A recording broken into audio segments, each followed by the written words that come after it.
It's the Recruiting Roundup, powered by Rock and Refuel Varsity. That's Jason Jewell. I'm Jared Cohen. We're going to get into some players in this upcoming senior class yet to be offered, but we think need to be on your radar. But before that, more offers to get to with this 2017 class, starting with a very talented defensive lineman out at Tempe. Yeah, Mike King Johnson, one of the great names in this recruiting class. Defensive end for Brian Walker over at Tempe High School, got his first two offers from UNLV and Nevada. Both came within an hour of each other, but you look at this kid, 6'4", 225. As a junior, had 20-plus sacks. This will not be the first offers for this young man. Yeah, Mike King, great name in the Arizona high school landscape. Let's talk about another defensive lineman who has some pretty impressive intangibles, and that's Andrew Nichols. Yeah, the defensive end slash tight end from Centennial High School. These Ivy League schools absolutely love him. He a guy 6'4", 230 pounds, above a 4.0 GPA. He got Brown, Columbia, and Yale to add to his offers from Harvard and from Army. Chase Cord, the quarterback out at Sunrise Mountain, man, he has really had an impressive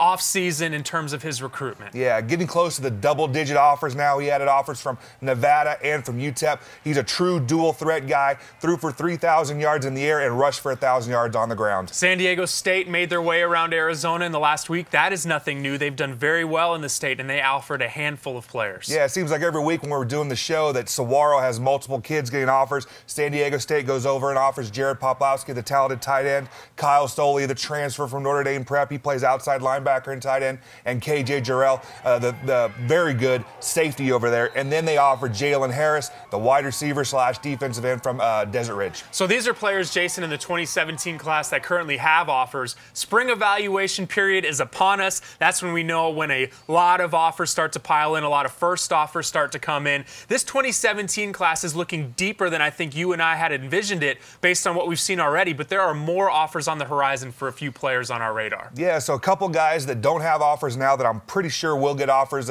pretty soon. Jonas Leader, I'm comfortable with those offensive linemen. I like looking at those kids. So Jonas is an offensive tackle at Canyon del Oro down in Tucson, 6'4", 265 pounds. I've seen him at a camp. He looks very good. He's very athletic, has good feet, and finishes. So guys like that, offensive linemen, they are hard to find, and I'm confident that he'll have an offer. The next guy I want to talk about is Curtis Hodges, big wide receiver, and I mean 6'6", 200-pound big at Mesa Mountain View. He has Division I basketball offers, but I also think he has Division I talent in football. And in talking to Curtis Hodges last summer, he mentioned that he believed football might be more of his future than basketball, so we'll see if that starts to come to fruition in the next few weeks. Last thing that we like to do now on the Recruiting Roundup before we go, it's our Coach's Corner, where Jason puts on his coach's hat and breaks down some film of a 2017 prospect. And let's look at a guy, Odwa Isabor, Jason. This is someone that might have been in this category of no offers yet one day, and then the next day has USC and some great Power 5 offers, Arizona included. Let's look at his film and what makes him stand out so much. Yeah, so I talked about it. The first thing you do is you want to see length, and he definitely has that.